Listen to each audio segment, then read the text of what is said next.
નમસ્કાર ધોરણ 8ના વહાલા વિદ્યાર્થી મિત્રો, આજે આપણે આ વિડીયો લેક્ચરની અંદર તમારું ગુજરાત સરકાર દ્વારા જે સ્વ અધ્યયન પોથી આપવામાં આવેલી છે તેમાં ભાગ નંબર બીજામાં વિજ્ઞાન વિષયનો પાઠ નંબર બીજો છે સૂક્ષ્મજીવો, મિત્ર અને શત્રુ એમનું સંપૂર્ણ સોલ્યુશન આ વિડીયો લેક્ચરમાં જોવાના છીએ. તે પહેલાં એક નાનકડી વાત કરી દઈએ. નીચે ડિસ્ક્રિપ્શન બોક્સની અંદર એક પ્લેલિસ્ટની લિંક તથા એક વોટ્સએપની લિંક આપેલી છે. ત્યાંથી તમે ભાગ 2માં આવતા તમામ વિડીયોના સોલ્યુશન તથા પીડીએફ મેળવી શકો છો. તો જોઈએ પ્રશ્ન નંબર પહેલો. નીચે આપેલા પ્રશ્નો માટે સાચો વિકલ્પ તમારે પસંદ કરી બોક્સમાં લખવાનો છે. જેમાં પહેલું, મલેરિયા કયા સૂક્ષ્મજીવ દ્વારા થાય છે? તો એમાં આવશે પ્રજીવ દ્વારા. પ્લાઝ્મોડિયમ નામનો પ્રજીવ છે. બીજું, ભેજવાળી સડતી બ્રેડ પર સફેદ રાખોડી ધબ્બા શેના હોય છે? તો એ ફૂગના હોય છે, જેને બ્રેડ મોલ્ડ કહીએ છીએ. ત્રીજું, નીચેના પૈકી બેક્ટેરિયા શામાં મદદરૂપ બનતા નથી? તો પ્રકાશ સંશ્લેષણમાં બેક્ટેરિયા મદદરૂપ બનતા નથી. ચોથું, હરિત દ્રવ્ય ધરાવતો સૂક્ષ્મજીવ કયો છે? તેમાં આવશે લીલ, જેને આપણે શેવાળ કહીએ છીએ. પાંચમું, ફૂગનો ઉપયોગ નીચે પૈકી શેમાં થાય છે? તો આપેલ તમામની અંદર ફૂગનો ઉપયોગ થાય. બેકિંગ ઉદ્યોગમાં પણ થશે, એટલે કે બેકરીના ઉદ્યોગમાં એન્ટીબાયોટિક્સ બનાવવા અને નાઇટ્રોજનના સ્થાપનમાં પણ થશે. ખાલી જગ્યા પૂરવાની છે, જેમાં પહેલું, દૂધને દહીંમાં પરિવર્તિત થવા માટે લેક્ટોબેસિલસ બેક્ટેરિયા જવાબદાર છે. બીજું, એડિસ મચ્છર ડેન્ગ્યુ વાયરસના વાહક તરીકે વર્તે છે. ત્રીજું, આંબળા આંબલીની જાળવણીમાં નમકનો ઉપયોગ થાય છે.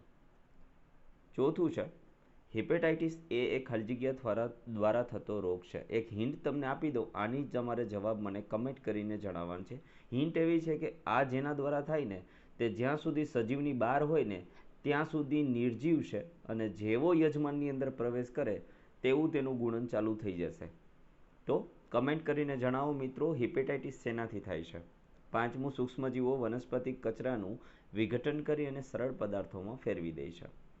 ત્યાર પછી ટૂંકમાં જવાબો લખવાના છે. જેમાં પહેલું, સૂક્ષ્મજીવો એટલે શું? તો સૂક્ષ્મજીવો એ અત્યંત નાના જીવો છે જે નરી આંખે જોઈ શકાતા નથી અને તેમને જોવા માટે કાં તો સૂક્ષ્મદર્શક યંત્રની જરૂર પડે છે. તેમાં બેક્ટેરિયા, વાયરસ, ફૂગ અને પ્રોટોઝોઆનો સમાવેશ થાય છે.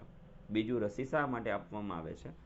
તો રસી રોગો સામે શરીરની રોગપ્રતિકારક શક્તિ વિકસાવવા માટે આપવામાં આવે છે. રસીમાં રોગકારક સૂક્ષ્મજીવોના નબળા અથવા તો નિષ્ક્રિય સ્વરૂપે હોય છે, જે શરીરને એન્ટીબોડીઝ ઉત્પન્ન કરવા ઉત્તેજિત કરે છે અને ભવિષ્યમાં વાસ્તવિક ચેપ સામે રક્ષણ આપે છે. છીંક ખાતી વખતે શા માટે મોં પાસે રૂમાલ રાખવો જોઈએ? તો છીંક ખાતી વખતે મોં પાસે રૂમાલ રાખવાથી હવામાં ફેલાતા સૂક્ષ્મજીવોનો ફેલાવો અટકાવી શકાય છે, જેનાથી અન્ય લોકોને ચેપ લાગતો અટકે છે. ચોથું, જાળવણીકારક પદાર્થો એટલે શું? તો જાળવણીકારક પદાર્થો એવા રસાયણો છે જે ખોરાકને લાંબા સમય સુધી સંગ્રહિત કરવા માટે તેમાં ઉમેરવામાં આવે છે, જેથી સૂક્ષ્મજીવોની વૃદ્ધિ અટકે અને ખોરાક બગડતો અટકે છે. ટીબીનું પૂરું નામ શું થશે? તો ટીબીનું પૂરું નામ ટ્યુબરક્યુલોસિસ થાય છે અને આ એક બેક્ટેરિયાથી થતો રોગ છે. છઠ્ઠું, ખોરાક દૂષિત થયો છે તે કઈ રીતે ખબર પડે? તો ખોરાક દૂષિત થયો છે તે તેના દેખાવ, ગંધ અને સ્વાદમાં ફેરફાર દ્વારા જાણી શકાય છે. દૂષિત ખોરાકમાં સામાન્ય રીતે ખોરાક ગંધ, અસામાન્ય રંગ, ચીકણું કે લાળવાળું સ્ટ્રક્ચર અને ફૂગ કે મોલ્ડની વૃદ્ધિ જોવા મળે છે. તફાવત આપવાનો છે. જેમાં પહેલું, બેક્ટેરિયા અને વાયરસ. બેક્ટેરિયા તો સંપૂર્ણ કોષીય રચના ધરાવે છે. કોષ દિવાલ, કોષ રસપટલ, કોષ રસ, રાઇઝોબિયમ અને ડીએનએ વગેરે ધરાવે છે. જ્યારે આ ભાઈ છે એ અકોષીય હોય છે. ફક્ત આનુવંશિક સામગ્રી ડીએનએ અથવા તો આરએનએ અને પ્રોટીનનું કવચ ધરાવે છે. બેક્ટેરિયા સ્વતંત્ર રીતે જીવી શકે અને પ્રજનન કરી શકે. વાયરસ યજમાન કોષો વિના જીવી કે પ્રજનન કરી શકતા નથી. તેમને પ્રજનન માટે યજમાન કોષની જરૂર પડે છે. ઉદાહરણ તરીકે સાલ્મોનેલા, ઇકોલાઈ અને સ્ટ્રેપ્ટોકોલ્સા, અને અહીંયા આવશે influenza virus, HIV, corona virus વગેરે. લીલ તો લીલ એ સ્વયંપોષી સજીવ છે. ફૂગ એ મૃતોપજીવી વિષમપોષી સજીવ છે. લીલમાં હરિતદ્રવ્યો આવેલા છે જેથી પોતાનો ખોરાક જાતે બનાવે. ફૂગમાં હરિતદ્રવ્ય રહેલા નથી જેથી પોતાનો ખોરાક જાતે બનાવી શકતી નથી અને મૃત સડેલા પશુ અને વનસ્પતિઓના કચરા પર જીવે છે. ત્યાર પછી વર્ગીકરણ કરવાનું છે મિત્રો. જેમાં પહેલું, બેક્ટેરિયામાં આવશે લેક્ટોબેસિલસ અને રાઇઝોબિયમ. ફૂગની અંદર આવશે પેનિસિલિન અને ઈસ્ટ. લીલમાં આવશે સ્પાઇરોગાયરા અને પ્રજીવમાં આવશે પ્લાઝ્મોડિયમ અને પેરામિશિયમ. ત્યાર પછી બીજું વર્ગીકરણ એવું છે કે બેક્ટેરિયાથી થતા રોગોમાં કોલેરા, ટાઇફોઇડ, ક્ષય અને એન્થ્રેકસ આવશે, અને ફૂગથીમાં આવશે દાદર અને ખરજવું. પ્રજીવથી આવશે મરડો અને મેલેરિયા. ત્યાર પછી જોડકા જોડવાના છે. Sodium benzoate. સોડિયમ બેન્ઝોએટ એક પ્રિઝર્વેટિવ છે.